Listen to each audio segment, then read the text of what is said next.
আল্লাহ রাব্বুল আলামিন বলেন শাহরু রমাদানাল্লাযী উনজিলা ফীহিল কুরআন হুদাল লিন-নাসি ওয়া বায়িনাতিন মিনাল হুদা ওয়াল ফুরকান। জোরে বলুন আল্লাহু আকবার। রমজান মাস, যাতে আমি আল্লাহ রাব্বুল আলামিন যে মাসে কোরআনটাকে নাযিল করেছে, আর এই কোরআনটা আমি আল্লাহ রাব্বুল আলামিন বান্দার জন্য হেদায়েতের কিতাব হিসাবে সত্য মিথ্যার পার্থক্য সৃষ্টিকারী ফুরকান হিসাবে নাযিল করেছি। আমরা মক্কায় যাই কেন? আল্লাহর ঘর, সেখানে কাবা আছে। ইন্না আউওয়ালা বাইতি উদিআ লিন-নাসি লাল্লাযী বিবাক্কাতা মুবারাকাহ। আমরা মদিনায় যাই কেন? সেখানে আমার নবীজি জনাবে মুহাম্মদুর রাসূলুল্লাহ সাল্লাল্লাহু আলাইহি ওয়াসাল্লামের মাকবারা, তার কবরটা সেখানে আছে।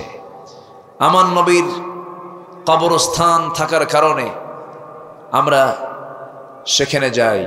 আমার নবীজির স্মৃতি বিজড়িত সেই মদিনা, পার্শ্বে উহুদ, এরপরে খন্দক, ঐতিহাসিক ঘটনাগুলো মদিনার সব আশেপাশে। আমরা মদিনায় এই জন্য যাই। আমরা ওযু করি কেন? ওযু করি কেন আমরা? সালাতের জন্য। তাহলে ওযুর দাম বেড়েছে সালাতের কারণে, মদিনার দাম বেড়েছে রাসূলের কবর থাকার কারণে, মক্কার দাম বেড়েছে আল্লাহর ঘর কাবা থাকার কারণে। সম্মানিত ভাইরা, ঠিক তেমনই রমজানের দাম বেড়েছে। রমজান একটা মাসের নাম। রমজান শব্দের অর্থ হলো জ্বালিয়ে দেওয়া, ভস্য করে দেওয়া, সারখার করে দেওয়া। কি জ্বালিয়ে দেওয়া? অর্থাৎ রমজান মাসের বদৌলতে আমাদের আমলনামায় যে গুনাহটা আছে, গুনার খাতাটাকে জ্বালিয়ে দেওয়া। সুবহানাল্লাহ বলবেন না? গুনার খাতা জ্বালিয়ে দেওয়া মানে কি? এই মাসে আমাদের বিশেষ চাওয়ার মধ্য দিয়ে, সিদ্ধান্তের মধ্য দিয়ে, ফিরে আসার মধ্য দিয়ে, তওবার মধ্য দিয়ে বাকি জীবনে আর কোনো পাপ করব না এমন সিদ্ধান্ত চূড়ান্ত আল্লাহর কাছে জানিয়ে দিয়ে একদম to back Allah, to back Islam, ইসলামের দিকে ফিরে আসার জন্য যে বান্দা সিদ্ধান্ত নেবে, এই মাসের বদৌলতে ওই বান্দার গুনাহগুলো আল্লাহ পাক মাফ করে দিবেন। জোরে বলেন সুবহানাল্লাহ। এই রমজান আমাদের কারো কারো জীবনে 50 বারও এসেছে। এখানে অনেক মুরব্বীরা আছেন, 60 বার পেয়েছেন, 30 বার পেয়েছেন, 40 বার পেয়েছেন। কিন্তু এতবার রমজান পাওয়ার পরেও অনেক রোজাদার ভাইয়েরা রমজান মাসেও সুদ খান। হ্যাঁ, আসতে কোন কেন? মনে হয় এলাকায় কেউ সুদ খাই না। সুদ আছে না নাই? আচ্ছা, আপনি যে সুদের অর্থ দিয়ে আপনি যে ইফতার করছেন, আপনি যে রোজা রাখছেন, সাহরি খাচ্ছেন, ইবাদত কবুলের পূর্ব শর্ত হলো হারাম রুজি না হালাল রুজি? হারাম রুজি না হালাল রুজি? হালাল রুজি। হালালের দিকে যেতে হবে, হারামের কাছে যাওয়া যাবে না। কার কথা? আল্লাহ তাআলার কথা। কুলু মিম্মা ফিল আরদি হালালান তাইয়্যিবা কুলু মিন তাইয়্যিবাতি মা রাযাকনাকুম। আল্লাহ তাআলা বলেছেন, এই জমিনে যা হালাল আছে সেটা খাও, পবিত্র যেটা সেটা খাও, নাপাকের কাছে যেও না। শোনেন, জান্নাত পাওয়ার জন্য শুধু দুটো আমল দরকার এক্সট্রা করে। একটা হলো হালালকে হ্যাঁ বলবো, হারামকে না বলবো। আল্লাহ বলবেন, এই বান্দার জন্য আমি জান্নাতকে হ্যাঁ বললাম, জাহান্নামকে না বলে দিলাম। কথা ক্লিয়ার? ওয়াজ কিন্তু বেশি লাগে না।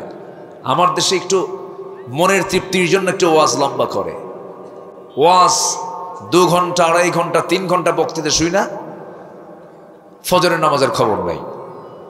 আছে না নাই? বলেন তো আছে না নাই? আছে। আমরা ওয়াজ যা শুনবো, আমল করব তার চাইতে কম না বেশি? আল্লাহ কি শুধু শোনাতে বিশ্বাসী না কাজে বিশ্বাসী? আল্লাহ তাআলা কাজকে পছন্দ করেন, আমলকে পছন্দ করেন। আমলহীন ইমানের কোনো মূল্য নেই, ইমানহীন আমলের কোনো মূল্য নেই। ঈমান আছে যেখানে ঈমানের কথা, সেখানে আমলে সালিহের কথা আল্লাহ তাআলা বলেছেন। আল্লাহ রাব্বুল আলামিন বলেন, ইন্নাল্লাযীনা আমানু ওয়া আমিলুস সালিহাতি কানাত লাহুম জান্নাতুল ফিরদাউসি নুজুলা খালিদিনা ফিহা লা ইয়াবগুনা আনহা হিওয়ালা। জোরে বলুন আল্লাহু আকবার। ঈমান যারা আনবে, আমলে সালেহ নেক আমল যারা করবে, শুধু ঈমানের কথা আল্লাহ বলেন না, এখানে বলেছেন ঈমান আনতে হবে, সাথে আমলও করতে হবে। এই দুইটা যদি পারফেক্ট হয়ে যায়, আমি আল্লাহ রাব্বুল আলামিন তাকে 1 নম্বর জান্নাত, জান্নাতুল ফিরদাউস দিয়ে দেব। জোরে বলি সুবহানাল্লাহ। আল্লাহ রাব্বুল আলামিন সূরাতুল আসরে বলেন, ওয়াল আসরি ইন্নাল ইনসানা লাফি খুসরিন ইল্লাল্লাযীনা আমানু ওয়া আমিলুস সালিহাতি ওয়া তাওয়াসাউ বিল হক ওয়া তাওয়াসাউ বিস সবর। আল্লাহ রাব্বুল আলামিন সূরাতুল আসরেও 4টা কাজের কথা বললেন। 1 নম্বর বললেন ঈমানের কথা, নাম্বার 2 বললেন আমলে সালিহের কথা, নাম্বার 3 বললেন পরস্পরে হকের দাওয়াত দাও, বাতিলের যে বিপরীত সেটা হলো হক, আর পরস্পরে তোমরা ধৈর্যের উপদেশ দাও। এই 4টা কাজ যাদের মধ্যে থাকবে, সেই সমস্ত বান্দা কখনো ক্ষতিগ্রস্ত হবে না। জোরে বলি সুবহানাল্লাহ। সবচেয়ে বড় পুঁজি হলো ঈমান। ঈমান নামক পুঁজিকে লালন করতে হবে। ঈমানকে কখনো ধ্বংস করা যাবে না। ওযু ভঙ্গের কারণ যেমন ওযু ভঙ্গ হয়ে যায়, নামাজ ভঙ্গের কারণ আসলে পরে নামাজ ভঙ্গ হয়ে যায়, কিন্তু অনেক বান্দা ওযু ভঙ্গের কারণ জানে, কিন্তু ঈমান ভঙ্গের কারণ জানে না। এমন একটা সময় চলে আসবে জামানায়, ইউসবিহু মুমিনান ওয়া ইউমসি কাফিরান, সকালবেলা ঈমানদার থাকবে, বিকেলবেলা কাফের হয়ে যাবে। এমন একটা জামানা চলে আসবে যারা একটা সামান্য ছাগলের বিনিময়ে ঈমানকে বিক্রি করবে। এমন লোক আছে আমার দেশে, সামান্য সিগারেটের প্যাকেট পায়া ঈমান বেচে খায়। আসতে বলবেন না, আছে না নাই? এত সস্তা ঈমান বানায় ফেলেছি আমরা। আমার বন্ধুগণ, ঈমানটাকে তরুতাজা করার জন্য একটা মৌসুম দিয়েছেন রমজান। এই রমজানকে আমরা মাথায় নেব, আল্লাহ এটা আমার জীবনের শেষ রমজানও হতে পারে। দেখেন না, মাত্র রমজান আসার কয়েক সপ্তাহ আগে, মাত্র 1 সপ্তাহ 1.5 সপ্তাহ আগে, এই দেশের একজন বড় আলেমে দ্বীন, বয়োবৃদ্ধ জ্ঞানবৃদ্ধ আল্লামা মরহুম লুৎফুর রহমান রাহিমাহুল্লাহ দুনিয়া থেকে বিদায় নিলেন।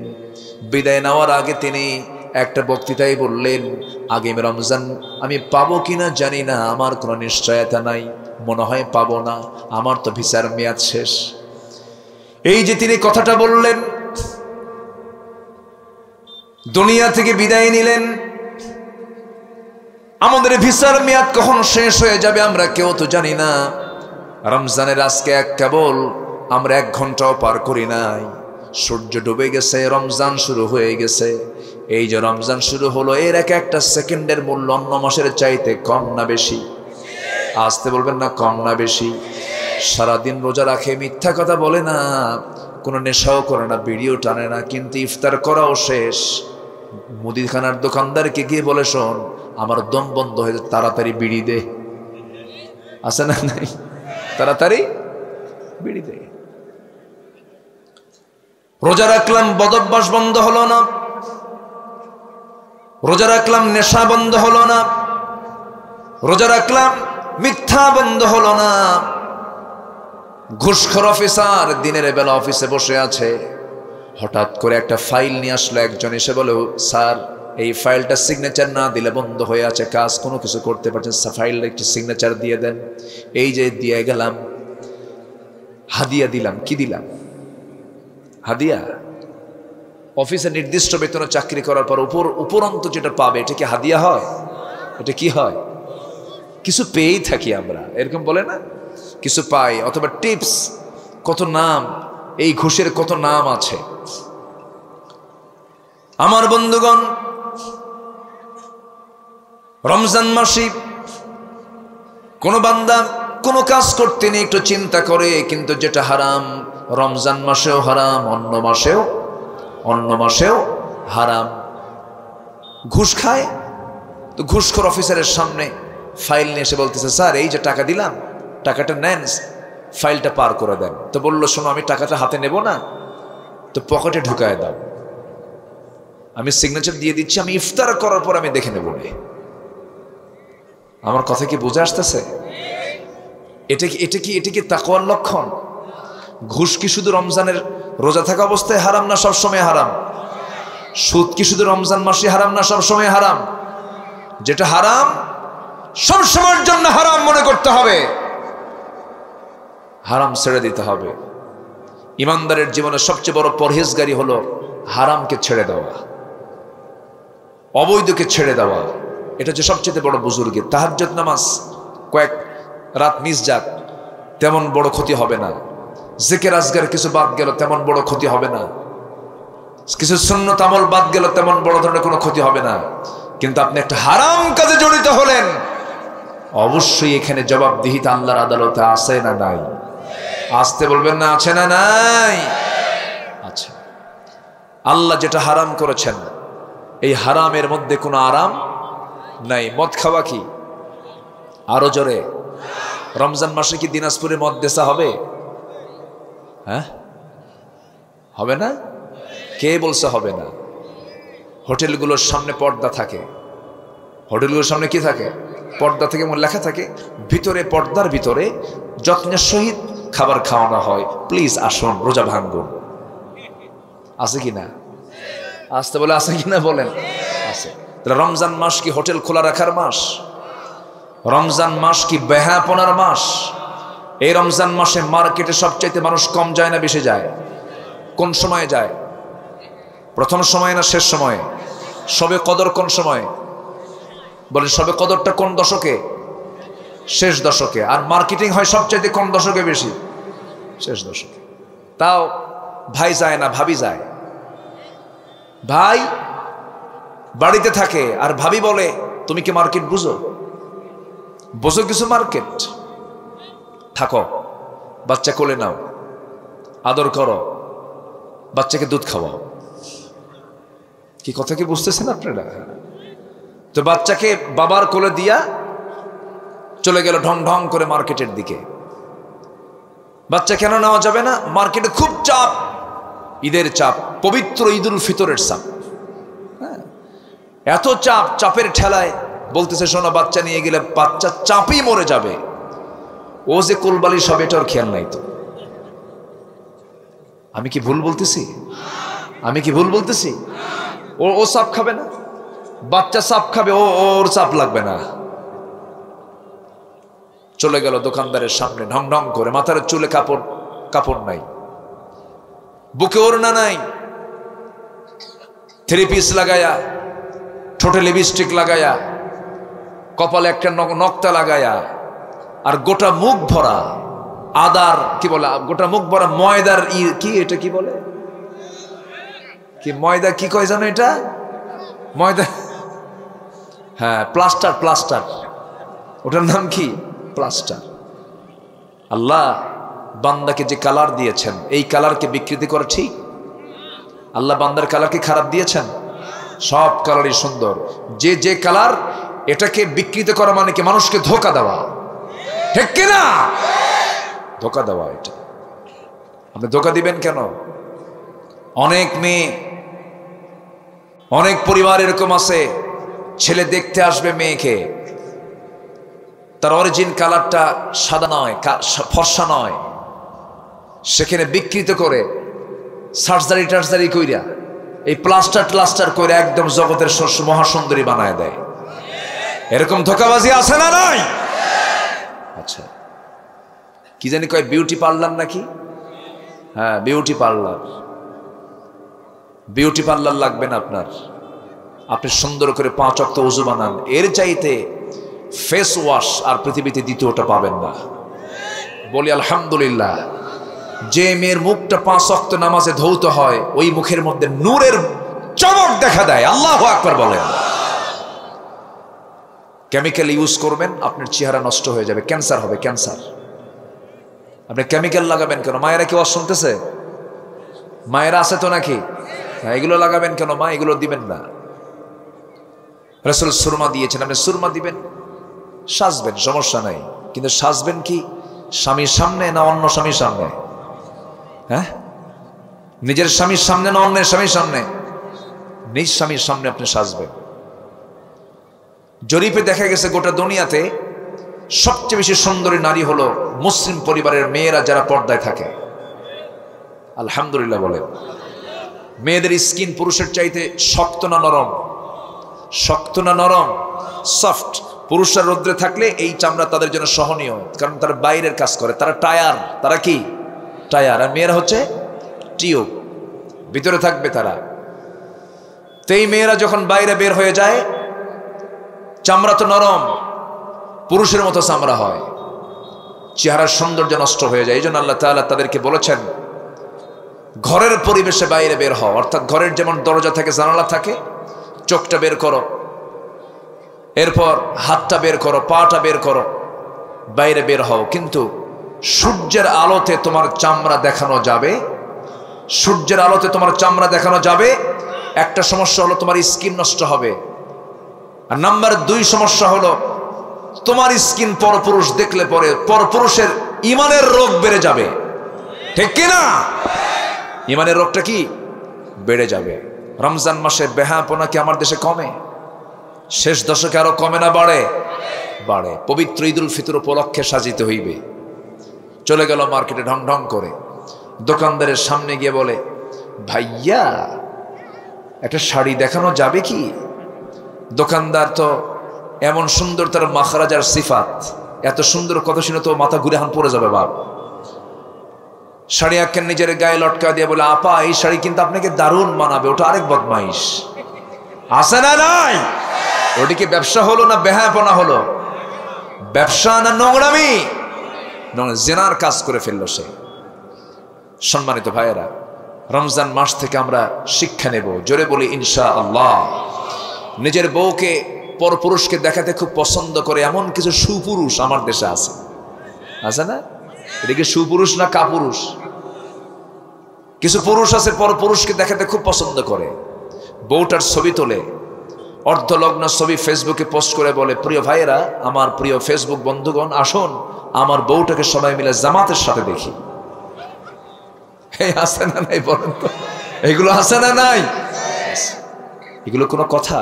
রমজানে আমরা এগুলো সব ঠিকঠাক করে ফেলবো, জোরে বলি ইনশাআল্লাহ। রমজানে চলবো, বাকি 11 মাস এই সিস্টেমে চলবো আমরা, জোরে বলি ইনশাআল্লাহ। আল্লাহ তাআলা যা হারাম করেছেন সে হারামের মধ্যে কোনো আরাম নাই। দুধ বোনকে বিয়ে করা কি? আস্তে কয়। নিজের বোনকে বিয়ে করা কি? হারাম। যদি কেউ যুক্তি দেয় কেন হারাম, কেন হারাম, এই যুক্তি ইসলাম কি যুক্তি দিয়ে মানবো না দলিল দিয়ে মানবো? দুধ বোনকে কেন হারাম আল্লাহ তাআলা করলেন? ইসলাম যা বলেছে এর মধ্যে অবশ্যই কল্যাণ আছে না নাই? আচ্ছা। সুদ আল্লাহ তাআলা কেন হারাম করেছেন? অবশ্যই এর মধ্যে অবশ্যই বান্দার ক্ষতি আছে না নাই? আচ্ছা। আল্লাহ রাব্বুল আলামিন দুধ বোনকে হারাম করে দিয়েছেন, বিয়ের জন্য দুধ ভাইকে হারাম করে দিয়েছেন। কেন?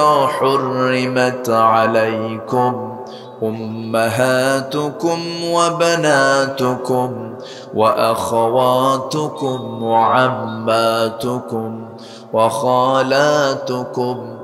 সূরা নিসার 23 নম্বর আয়াতে আল্লাহ রাব্বুল আলামিন 14 শ্রেণীর নারীকে বিয়ে করতে মানা করে দিয়েছেন। এরাই হলো মুহরাম, যাদেরকে বিয়ে করা হারাম তাদের সঙ্গে দেখা করা জায়েজ। যাদেরকে বিয়ে করা হারাম তাদের সঙ্গে দেখা করা জায়েজ। নিজের বোনের সঙ্গে দেখা করা জায়েজ আছে না নাই? মার সঙ্গে দেখা করা জায়েজ আছে না নাই? নিজের বউয়ের সঙ্গে কিছুই কয় না। কম জায়েজ না বেশি জায়েজ? বইয়েরটা বেশি জায়েজ। কেন? বইয়ের কোনো সতর নাই স্বামীর কাছে, ও যেমনি ইচ্ছে তেমনি আসবে, ওর মাথার চুল থেকে শুরু করে পা পর্যন্ত সব দেখার অধিকার বইয়ের আছে না নাই? স্বামীর আছে না নাই? স্বামীরও আছে, বইয়েরও আছে। কিন্তু বাবার সামনে মেয়ে কি দেখা করতে পারবে? কিন্তু বেহায়া হয়া এমনও পরিবার আছে বাবার সামনে মেয়ে বুকে ওড়না না দিয়ে মাথার চুল খুলে আসে, আছে কিনা বলেন? এগুলো বেদব বাপ, এগুলো বেদব বাপ।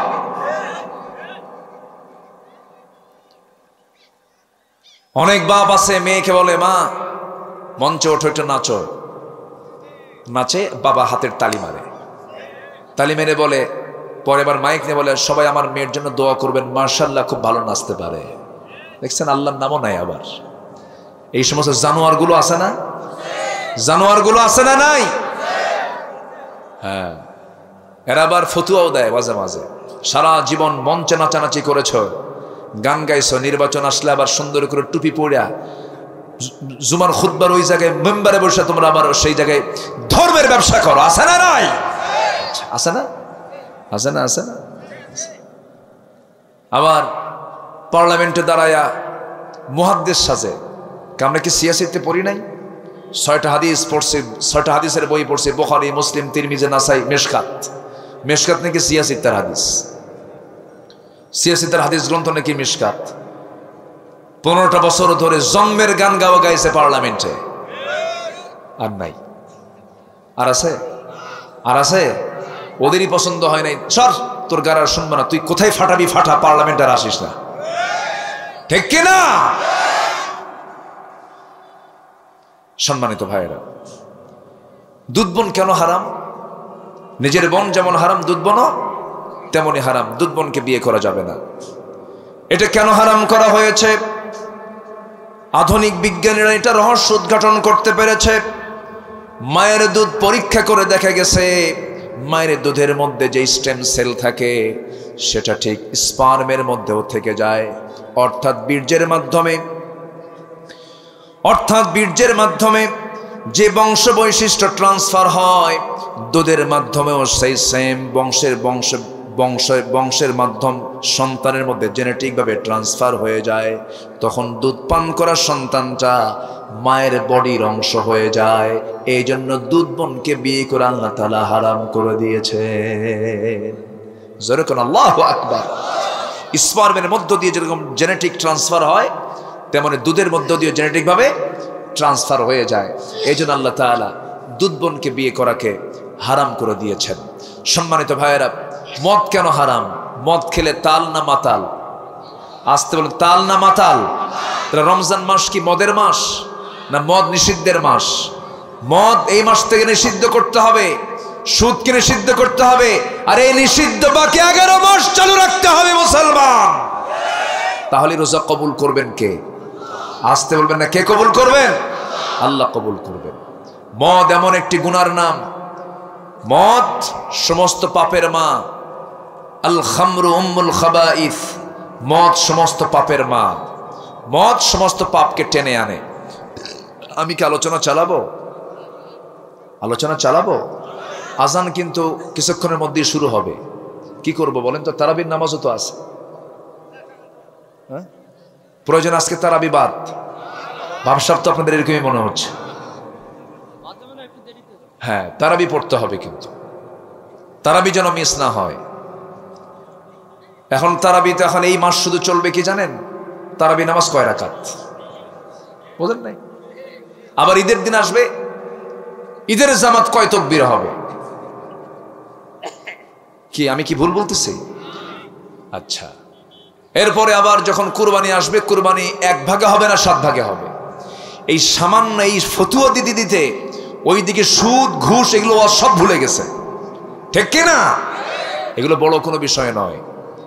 আপনি তারাবির নামাজ আপনাকে পড়তে হবে। আপনি 8 পারেন, 12 পারেন, 16 পারেন, 20 পারেন, তবে 20-এর মধ্যে 8 আছে, 8-এর মধ্যে 20 নাই। সাইয়েদনা ওমর ফারুক রাদিয়াল্লাহু তাআলা আনহু তার চাইতে আমার রাসূলের সঙ্গে যাদের পদচারণা ছিল, আমার রাসূলের সঙ্গে যারা চলাফেরা করেছেন, সাহাবীদের মতো একজন সাহাবীর মর্যাদার কোনো ব্যক্তিকে কিয়ামত পর্যন্ত কোনোদিন আসবে না। সবাই জানেন, মক্কা এবং মদিনায় খলিফা ওমর ফারুকের শাসনামল থেকে 20 রাকাত তারাবি চলে আসছিল। 20 রাকাত তারাবি চালু করেছেন সাইয়েদনা ওমর ফারুক রাদিয়াল্লাহু তাআলা আনহু।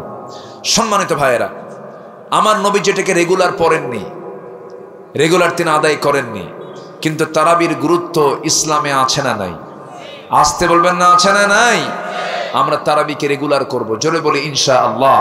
কারণ মান সামা ওয়া মান কামা, আল্লাহ তাআলা শুধু রমজান মাসে শুধু রোজা রাখতে বলেননি, মান সামা যে রোজা রাখবে, ওয়া মান কামা ঈমানান ইহতিসাবান গুফিরা লাহু মা তাকাদ্দামা মিন যামবি, যে ব্যক্তি রমজান মাসে সিয়াম করবে, কিয়াম করবে, মানে দণ্ডাবে, নামাজে দাঁড়াবে, তারাবি পড়বে, নামাজ পড়বে, আল্লাহ তাআলা তার আগের পরের সমস্ত গুনাহগুলোকে মাফ করে দিবেন। আমরা সবাই তারাবি পড়বো, জোরে বলি ইনশাআল্লাহ, জোরে বলি ইনশাআল্লাহ। সম্মানিত ভাইয়েরা, এখন আমরা যারা এখানে বসে আছি, আমরা সবাই তো ইমানদার নাকি? ইমানদার কিনা বলেন? ইমান তো আনছি আমরা, ইমান তো এনেছি, কিন্তু ইমানটা আমাদের ভেজাল চাই না নির্ভেজাল চাই বলেন তো? ইমান আনছি আমি, কিন্তু ইমানের কোনো গুণ নাই, তাহলে কি এটা ভেজাল ইমান হলো না নির্ভেজাল ইমান হলো? ভেজাল হয়ে গেল। আসেন আমরা এই রমজান মাসে সিদ্ধান্ত নেব ইমানদারদের কি গুণ থাকা দরকার। আল্লাহ তাআলা সুন্দর করে সাজিয়ে গুছিয়ে, এটা আমার বক্তব্য নয়, বক্তব্য কার? আল্লাহ তাআলা ইমানদারদের একটা সুন্দর গুণ তালিকা করে সাজায়া গুছায়া আল্লাহ তাআলা বান্দাকে বুঝিয়ে দিয়েছেন, জোরে বলেন সুবহানাল্লাহ। এই 7টা গুণ বলেই আমি আলোচনার ইতি টানবো, কারণ শুধু এই এলাকার লোক এখানে নাই, এখানে অনেক দূর থেকে মাহফিল আলোচনা শুনতে এসেছেন। সবার নামাজ যেন নিশ্চিত হয় সেই দিকটা আমি খেয়াল করব, কারণ ইবাদতকে বিঘ্ন ঘটিয়ে আমাদের এই কাজ করা উচিত হবে না আমি মনে করছি। সম্মানিত ভাইয়েরা, 7টা গুণ আমরা শিখবো, জোরে বলি ইনশাআল্লাহ। 1 নম্বর গুণ কি? আল্লাহ রাব্বুল আলামিন বলেন, قد أفلح المؤمنون الذين هم في صلاتهم خاشعون والذين هم عن اللغو معرضون والذين هم للزكاة فاعلون والذين هم لفروجهم حافظون। আল্লাহ তাআলা বলছেন ওই সমস্ত মুমিনদের জন্য সফলতা যে সমস্ত মুমিনদের 7টা গুণের 1 নম্বর গুণ, যারা নামাজকে সুন্দর করে আদায় করতে পেরেছে। যার নামাজ যত সুন্দর হবে ঈমান তত সুন্দর হয়ে যাবে, যার নামাজ যত সুন্দর হবে তার ঈমান তত সুন্দর হয়ে যাবে। ইবাদতের মধ্যে শ্রেষ্ঠ ইবাদত হলো নামাজ। নামাজটাকে আমরা সুন্দর করব, জোরে বলি ইনশাআল্লাহ, আরো জোরে বলি ইনশাআল্লাহ। নামাজের মধ্যে মনোযোগিতার দরকার আছে না নাই? তারাবি নামাজ পড়তে পড়তে ইমাম সাহেব যদি খতম তারাবি পড়ে, পিছন থেকে কিছু মুসল্লি আছে আর পারে না, মনে মনে চিন্তা করে শেষ হবে কখন, শেষ হবে কখন, লোক মতো দেওয়া যায় না, মাঝে মাঝে গলা ঝাড়া দেয়, ঝাঁকি দিয়ে বলে হুজুর তাড়াতাড়ি শেষ করেন, আমার যেতে হবে, আর ভাল লাগতেছে না। এরকম আছে না? বলেন তো, আছে না? আছে। কেন করে এরকম? এরকম আচরণ করার কারণ হলো নামাজের মধ্যে সে মজা পায় না। নামাজের মধ্যে সেই ব্যক্তি মজা পাবে না যার ঈমান তার মধ্যে তাজা ভাবটা নাই। যে ঈমানের স্বাদটা পেয়েছে তার কাছে শ্রেষ্ঠ কাজ হবে তার কাছে নামাজ। নামাজের মধ্যে এত মজা পেয়েছেন আমার রাসূল, গোটা রাত চলে গেছে, নবীর গোটা রাতে মাত্র 2 রাকাত নামাজ শেষ হয়েছে। গোটা রাত চলে গেছে, ঘন্টার পরে ঘন্টা রুকুর মধ্যে চলে গেছে সময়, সেজদার মধ্যে চলে গেছে সময়। আমার নবীদের সেজদা থেকে মাথা ওঠান না। আম্মা জান আয়েশা সিদ্দিকা মনে মনে ভাবলেন রাসূল বুঝি মারা গেছেন সেজদার ভিতরে। চিমটি কাটলেন, নড়ে গেলেন রাসূল। সালাম ফেরার পর রাসূল বলছেন, আয়েশা তুমি আমাকে চিমটি কাটলা কেন হুজুর? আমার কাছে মনে হচ্ছিল আপনার নড়াচড়া নাই, না বুঝে আপনি মারা গেলেন নাকি, এই জন্য আমি চিমটি দিয়েছি। আমার নবীজি নামাজকে এত রেগুলার করেছেন। আমার বন্ধুগণ, রাতে ঘুম হয় না, মনে অশান্তি, বাড়িতে অশান্তি, সমাজে অশান্তি, ব্যবসায় অশান্তি, সব জায়গায় টেনশন টেনশন টেনশন, শেষ হচ্ছে না, দূর হচ্ছে না। পৃথিবীর গোটা দুনিয়ার গোটা ওষুধ যদি আপনাকে যদি বেটেও যদি খাওয়ানো হয়, এই অশান্তি আপনার কখনো দূর হবে না। তবে আমি একটা চ্যালেঞ্জ দিলাম, আপনার যত অশান্তি হোক না কেন, রাতের বেলা ঘুম হচ্ছে না, সুন্দর করে অত্যন্ত যত্নের সাথে আপনি ওযু বানায় নেবেন। ওযু বানায় নিয়া, কেউ তো আপনার আপন নয়, একমাত্র আপন আমার কে বলেন? আল্লাহ। আল্লাহর সামনে সুন্দর করে দিল থেকে মন থেকে নামাজে দাঁড়ায় যাবেন। রুকু করবেন, সেজদা দিবেন, লম্বা সময়টা থাকবেন। আমার বিশ্বাস, আল্লাহর কসম করে বলি, এই দুনিয়াতে বান্দার সবচাইতে মজার কাজ হলো, তৃপ্তির কাজ হলো আল্লাহর সামনে বান্দা সেজদায় পড়ে চোখের পানি ফেলে কান্দা। জোরে কোন সুবহানাল্লাহ। সবাইকে আমরা নামাজ পড়বো না ইনশাআল্লাহ? 5 ওয়াক্ত নামাজ পড়বেন। কারা কারা হাত তুলে দেখান দেখি। জোরে বলি ইয়া আল্লাহ। আল্লাহ, রমজান মাসে আমাদেরকে তোমার কোরআন দিয়ে সহিভাবে 5 ওয়াক্ত নামাজ সুন্দর করে আদায় করার তৌফিক তুমি আল্লাহ দিয়া দাও। জোরে বলি আমিন। আরো জোরে আমিন, আরো জোরে আমিন। হাত নামান। জানেন, ইফতার মাহফিল হয়, কিছু কিছু ইফতার মাহফিলকে নিষিদ্ধ করা হয়েছে। জাহাঙ্গীরনগর ইউনিভার্সিটিতে গরুর গোশত বিক্রি করা নিষিদ্ধ করেছে। আমরা কোন সমাজে বসবাস করছি জানি না আমরা। সম্মানিত বন্ধুগণ, ফিলিস্তিন আমার বন্ধু না ইসরায়েল আমার বন্ধু? বলেন, কি আমার বন্ধু? বলেন, ফিলিস্তিন আমার বন্ধু। বৈধ রাষ্ট্র কোনটা, ফিলিস্তিন না ইসরায়েল? কোনটা বৈধ রাষ্ট্র? আচ্ছা, ফিলিস্তিনটা বৈধ রাষ্ট্র। অবৈধ রাষ্ট্র কোনটা?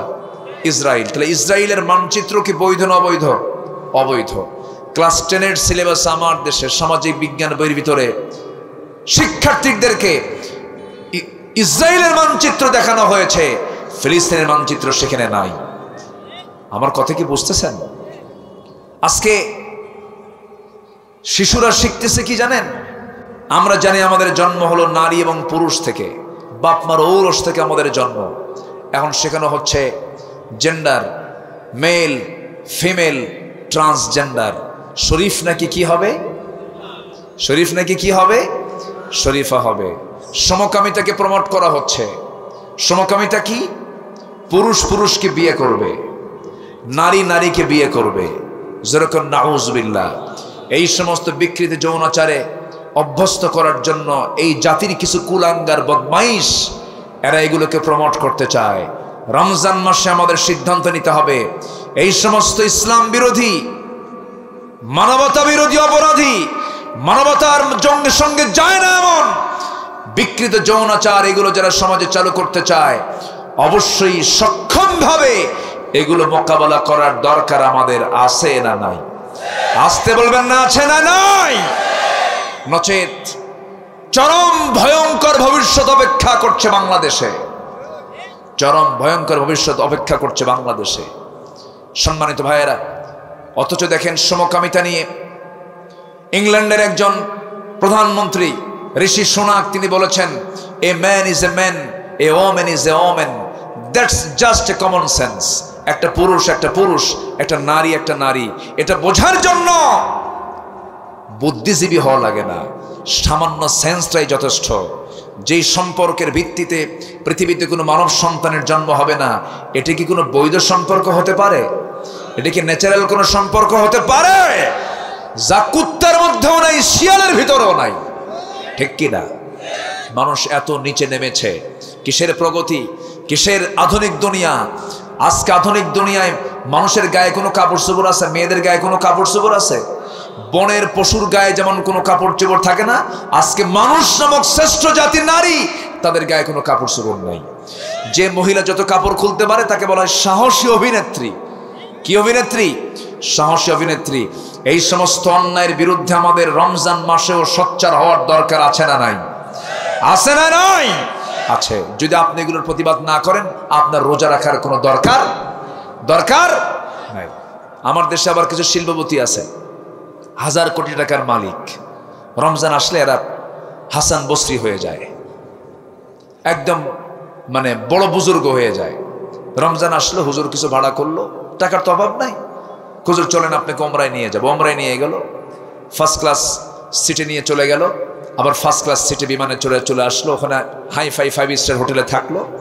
বাস খরচ টরচ কইরা হুজুরকে বললো, হুজুর রমজান মাসে কাবার হারামে নামাজ পড়লে 1 লক্ষ রাকাত সওয়াব পাওয়া যায় বেশি, 1 লক্ষ গুণ সওয়াব পাওয়া যায় বেশি। অতএব একটা মাস ওখানে থেকে আসি, বাকি কাজা তুলি। দেখেন ধান্দা, দেখেন হিসাব, দেখেন বাস রমজান মাসে একদম মানে এমন কোন আমল নাই যা বাদ পড়ে, সব করতেছে। আবার হুজুরকে দোয়া বলে, হুজুর এমন দোয়া দিবেন এক দোয়ায় যেন জান্নাত পার হয়ে জাহান্নামে যাই। বাস ওমরা টমরা কইরা ঈদের দিন দেশে এসে রাতের বেলা 3 বোতল মদ খায় শীত হয়ে পড়ে আছে না নাই? আসতে বলবেন না, আছে না নাই? মদ কি রমজান মাসে হারাম না সারা বছর হারাম? সুদ কি রমজান মাসে হারাম না সারা বছর হারাম? বলেন বলেন বলেন। যে রোজাদার রোজা রেখে হারাম ছাড়তে পারে না, মিথ্যা কথা ছাড়তে পারে না, মিথ্যা সাক্ষী ছাড়তে পারে না, তার রোজা রাখতে মানা করেছেন মুহাম্মদ সাল্লাল্লাহু আলাইহি ওয়াসাল্লাম। মান লাম ইয়াদা কাওলা যুর ওয়াল আমাল বিহি ফালাইসা লিল্লাহি হাজাতুন ফি আন ইয়াদা তুআমা ওয়া শারাবা। তার রোজা রাখার কোনো প্রয়োজনই নাই, আমার রাসূল বলে দিয়েছেন। এজন্য আমরা হারাম কথা, হারাম কাজ, হারাম খাবার আমাদের রমজান মাসের বড় চ্যালেঞ্জ হবে, আমরা এগুলোকে ছেড়ে দেব। জোরে বলি ইনশাআল্লাহ, আরো জোরে বলি ইনশাআল্লাহ। মুমিনের 1 নম্বর গুণ হলো সে নামাজটার ব্যাপারে নিয়মিত হবে না অনিয়মিত হবে? নিয়মিত। অসময়ে না সময়ে? সময় মতো নামাজ পড়বো আমরা। নাম্বার 2 হলো আনিল লাগভি মুআরিদুন, বেহুদা কোনো কথা মুখ থেকে বের করা যাবে না। ইমানদারের গুণ এটা। একজন ব্যক্তি ছিলেন, কোন নবী ছিলেন না, কোন রাসূলও ছিলেন না, কিন্তু আল্লাহ তাআলা তার নামে একটা সূরা নাজিল করেছেন। সূরা লোকমান নামে একটা সূরা আছে। সাইয়েদনা লোকমান এত বড় সম্মানিত কেন হলেন? নবী ছিলেন না, রাসূল ছিলেন না, সমাজে পরিচিত কোনো লোকও ছিলেন না। এত সম্মান বাড়ার কারণ তাকে জিজ্ঞাসা যখন করা হলো, তিনি বললেন 2টা জিনিস আমার জীবনে আমি বাস্তবভাবে আমার জীবনে বাস্তবায়ন করেছি। নাম্বার 1 হলো জীবনে আমার জিহ্বা দিয়ে একটা মিথ্যা কথা বলি নাই। নাম্বার 2 হলো অপ্রয়োজনীয় কথা আমার মুখ থেকে কখনো বের করি নাই। সবচেয়ে বড় বুজুর্গি হলো এইগুলো। নামাজটাকে রেগুলার করব, জিহ্বার লাগাম টেনে ধরবো, মুখে যা আসে তা বলবো না, জিহ্বাকে আমরা সংযোগ করব। নাম্বার 3 হলো যাকাতটাকে যারা রেগুলার করবে, যাকাত জরিমানা না ফরজ হুকুম? বলেন যাকাত কি জরিমানা না ফরজ হুকুম? ফরজ মনে করে আদায় করতে হবে। নাম্বার 3 গেল। নাম্বার 4 হলো লজ্জাস্থানের যারা হেফাজত করবে, লজ্জাস্থানের হেফাজত যারা করবে, রাসূল বলেছেন আমি তার জন্য বেহেশতের জামিন হয়ে যাব। নাম্বার 5 হলো ওয়াদা যারা ঠিক রাখবে। নাম্বার 6 হলো আমানত যারা ঠিক রাখবে। নাম্বার 7 হলো নামাজের ব্যাপারে যারা যত্নবান হবে। নামাজ দিয়ে শুরু, নামাজ দিয়ে শেষ। এই 7টা গুণ যে বান্দার মধ্যে থাকবে, মহান রব্বুল আলামিন বলছেন আমি আল্লাহ রব্বুল আলামিন তাকে জান্নাতুল ফেরদাউসের মালিক বানায় দেব। জোরে কোন সুবহানাল্লাহ। আল্লাহ এই 7টা আমল করার তৌফিক সবাইকে দান করুন। জোরে বলি আল্লাহুম্মা আমিন। আরো 20 মিনিট আগে আজান হয়ে গেছে। আমি চিন্তা করতেছি,